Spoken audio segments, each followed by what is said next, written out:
In a quiet valley wrapped in mist and mountains lived Elias, the greatest map maker anyone had ever known. Yet lately something in his eyes looked tired. Every morning he opened his workshop before sunrise. Every night he closed it with unfinished dreams.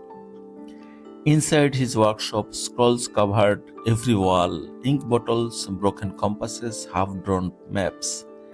Elias worked endlessly, but the world kept changing faster than his hands. New roads appeared, rivers changed, cities expanded. Before one map was finished, it became history. Elias whispered, "I am chasing a moving world." One afternoon, a traveler arrived. From his bag, he pulled out a glowing silver tablet.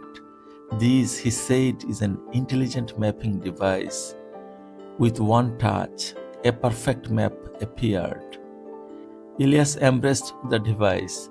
Now maps were created in seconds. No mistakes, no effort, no thinking.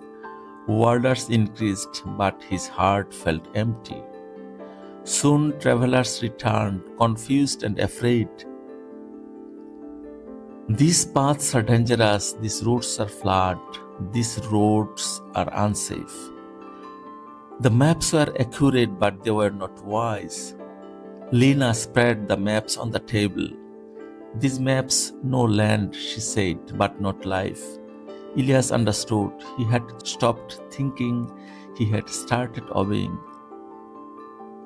From that day, Elias changed. He used AI, but he also walked the roads, listened the villagers, watched seasons.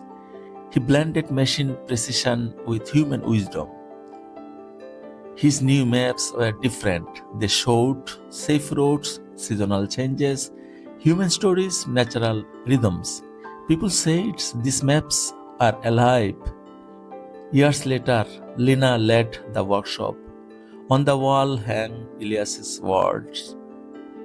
Machines shows the road, humans decide the journey. And the valley never lost its way again. AI is powerful, but wisdom makes it meaningful. Use technology, don't surrender to it. Let AI assist your mind, never replace it.